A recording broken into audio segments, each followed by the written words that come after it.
Meus irmãos, boa tarde. Bom, meus queridos, eu me sinto na obrigação de falar a respeito da palavra de Deus, como eu adoro fazer. Durante esses 25 anos como adventista, eu sempre preguei e sempre procuro explicar aquilo que eu prego. A última pregação que eu fiz na igreja ficou assim, muita dúvida, talvez, digamos assim, muitas pessoas até chegaram a achar que isso seria uma heresia. Mas eu quero dizer para os irmãos o seguinte: quando se trata da palavra de Deus, nós não podemos omitir a verdade. Primeiro, segundo Pedro, olha o que é que ele diz aqui a respeito do que Paulo nos escreveu. Segundo Pedro diz o seguinte: o nosso, segundo Pedro, é 3,15. Diz o seguinte, você pode pegar a sua Bíblia. O nosso amado irmão Paulo vos escreveu segundo a sabedoria que lhe foi dada, ao falar acerca destes assuntos, como de fato costuma fazer em todas as suas epístolas, nas quais há certas coisas difíceis de entender, que os ignorantes instáveis deturpam, como também deturpam as demais escrituras para a própria destruição deles. Meu querido, não sou eu que estou falando estas coisas, e sim Paulo. E Paulo nos diz que o que ele nos escreveu foi segundo uma revelação que lhe foi dada por Cristo. Será que Paulo está mentindo? Eu creio que não, porque ele era um homem que vivia movido pelo Espírito Santo de Deus. E aqui também, em Hebreus, vamos ver o que é que ele diz. Aqui ele diz o seguinte: procurar aqui. Aqui ele diz, no capítulo 5 de Hebreus, no verso 11, ele diz: a esse respeito, das coisas que ele nos escreveu, a esse respeito temos muitas coisas que dizer, e difíceis de explicar, porquanto vos tendes tornados tardios em ouvir. Muitas pessoas nem sequer ainda ouviram algumas pregações a respeito de algumas passagens bíblicas. Talvez pelo fato de não ainda terem ouvido alguém mostrar estas coisas, fica difícil eles entender algo tão complexo como esse para aqueles que já têm uma mente, uma opinião formada, certo? Mas Paulo diz, olha, deixa eu ver, eu vou pegar aqui em 1 Coríntios, para que os irmãos creiam de fato. Aqui ele diz: eu, irmãos, preste atenção, como um evangelista age quando se trata da palavra de Deus. Aqui ele diz: eu, irmão, quando fui ter convosco, anunciando-vos o testemunho de Deus, não fiz com ostentação de linguagem ou de sabedoria, que é o que os homens fazem hoje. Todos são mestres, são doutor em Deus, fizeram teologia, fizeram mestrado, doutorado e se sentem doutor em Deus. E Paulo aqui vai contra essas coisas. E aí ele continua dizendo: porque decidi nada saber, é o contrário dos homens de hoje. Quer dizer, eu decidi nada saber entre vós, senão a Jesus Cristo e este crucificado. O que ele está dizendo? Olha, meus queridos, o que eu vou falar, eu não falo de mim mesmo, eu não sei de nada, mas Cristo que está em mim é quem vai falar. Agora, cabe você crer ou não. E ele vai mais além e diz: e foi em fraqueza, temor e grande tremor que eu estive entre vós. Qual dos homens mostra tremor e tremor quando está no púlpito? Eles fazem brincadeiras, chocarrices, coisas que desagradam a Deus. Deus diz que não aceita chocarrices, que são brincadeiras. Porque quando se trata do poder de Deus, para quem sabe o que é o poder de Deus, ele não faz gracinha em cima do púlpito. Você pode lembrar disso quando estiver vendo o sermão. Porque Paulo mesmo diz: foi em fraqueza, temor e grande tremor que eu estive entre vós. E continua: A minha palavra e a minha pregação não consistiram em linguagem persuasiva de sabedoria, mas de demonstração do Espírito e de poder. Ninguém faz isso. Por isso a palavra fica sem o temor devido da palavra, porque ela está deturpada. Você ouve, entra aqui e sai do outro lado, e você não entendeu foi nada, porque eles pregam comparando com a vida que ele teve, com a escola que ele frequentou, com a roça que ele lavrou. Você está entendendo? E a palavra de Deus tem que ser voltada apenas para o que está escrito. E é por isso que nós vamos começar, que eu vou começar aqui a explicar para os irmãos o porquê de eu ter pregado a criação do mal. Aqui em João, o evangelista, no capítulo 1, vamos ver, no verso 3, ele diz, no verso 2 ele diz, ele, o verbo, estava no princípio com Deus. O 3, todas as coisas foram feitas por intermédio dele, e sem ele nada do que foi feito se fez. O que foi que você viu aqui? Nada, quando ele diz nada, é nada mesmo. Nada do que foi feito se fez. Se houver agora algo que foi feito, eu tenho que crer que foi Deus que fez, porque ele disse, nada do que foi feito sem ele, aquilo não poderia ser feito. Você está entendendo? A fé começa nisso aí. Tanto é que lá em Hebreus 11, nós vamos para lá, porque isso aqui foi o que eu preguei, eu vou explicar para os irmãos. Aqui em Hebreus 11, 3, vamos ver o que diz. Aqui diz, se tu tem fé no que ele disse lá, você vai ter fé aqui também. E ele diz, pela fé entendemos que foi o universo, não foi só uma coisa, foi todo o universo formado pela palavra de Deus, de maneira que o visível vê existir das coisas que não aparecem. Sendo que lá em Romanos 1, 19 e 20, diz que essas coisas que estão patentes aos nossos olhos, por causa delas existirem, nós nos tornamos indesculpáveis diante de Deus, porque mesmo que você não ouça falar dele, mas você está vendo que por ele foi criado.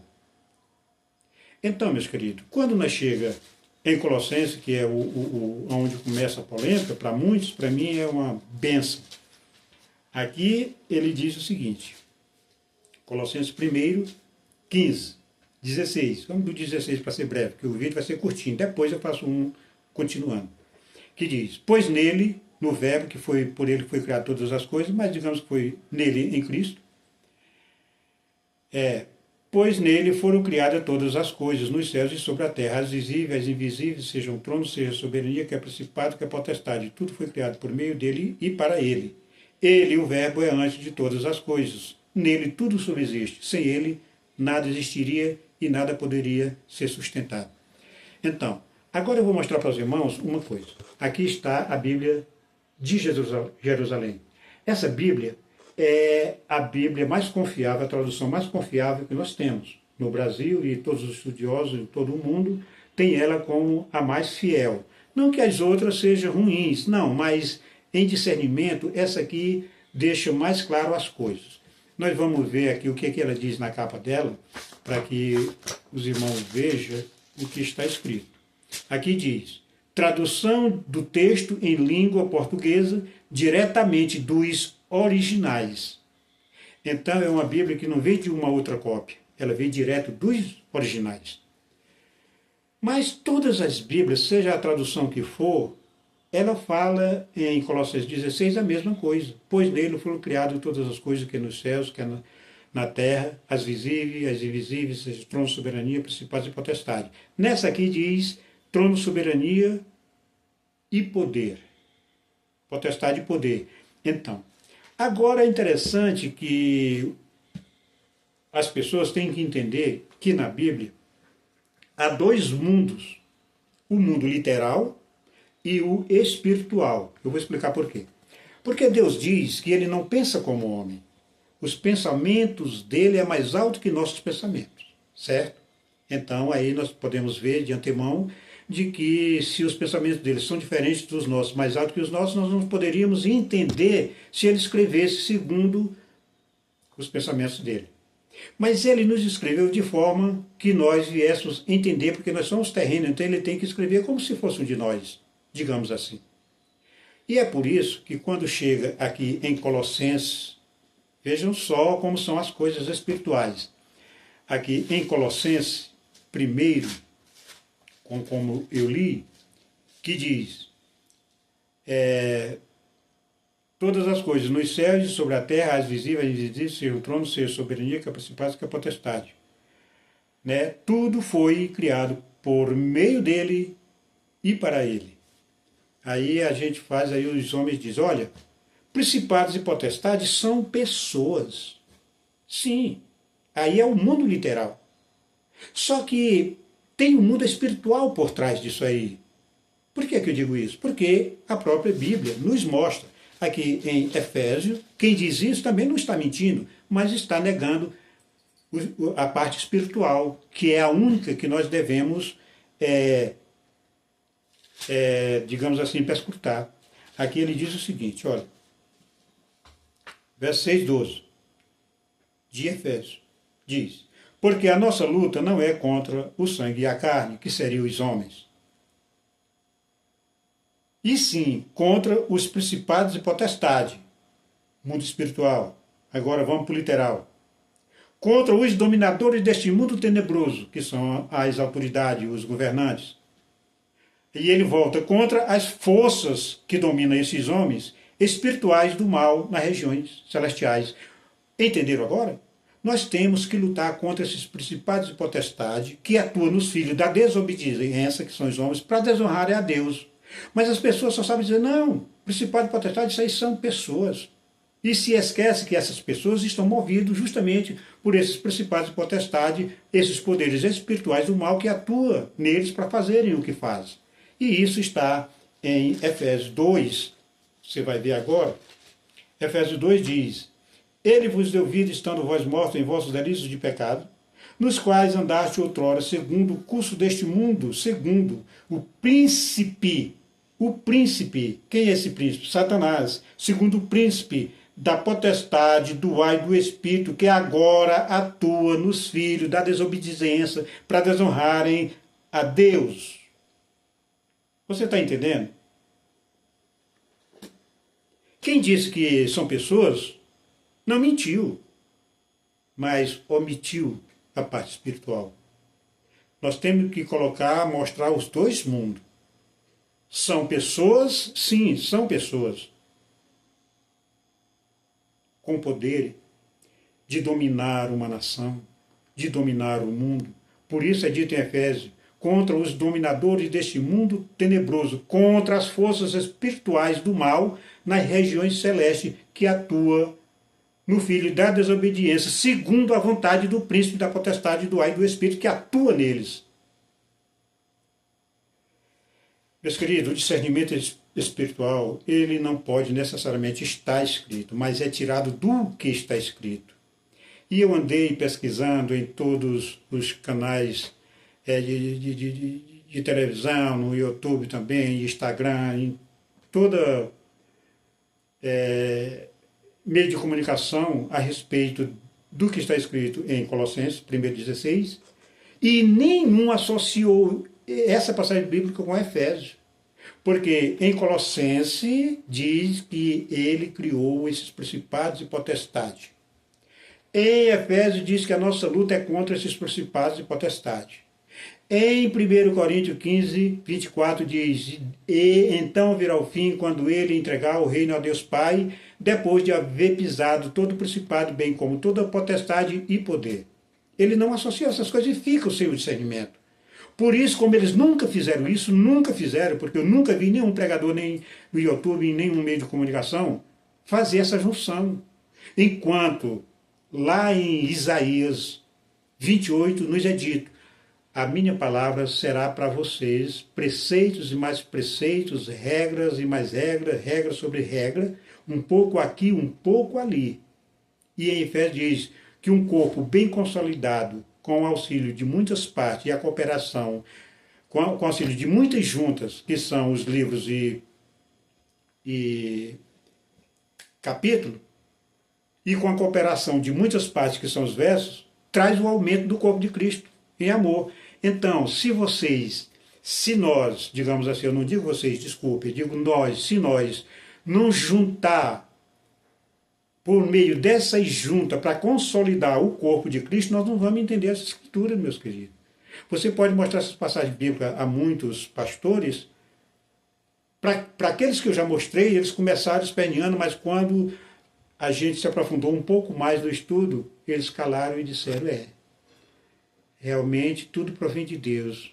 Mas tem coisas que Deus não nos esclarece bem. Deus não brinca.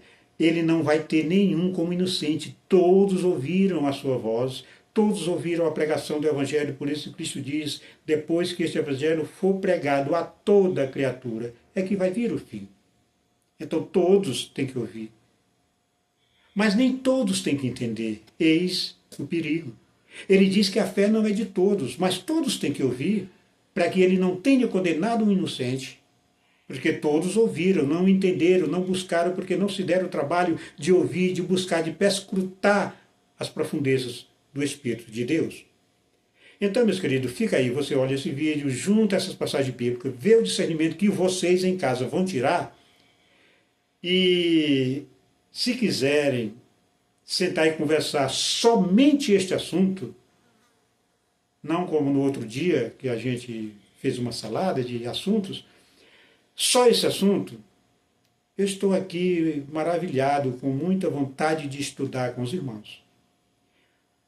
Contudo, que seja dito o que de fato está escrito na Bíblia. Fique na paz de Cristo. Amanhã ou depois eu coloco a continuação deste assunto até nós chegar lá na queda de Lúcifer. Fique na paz de Cristo agora e sempre.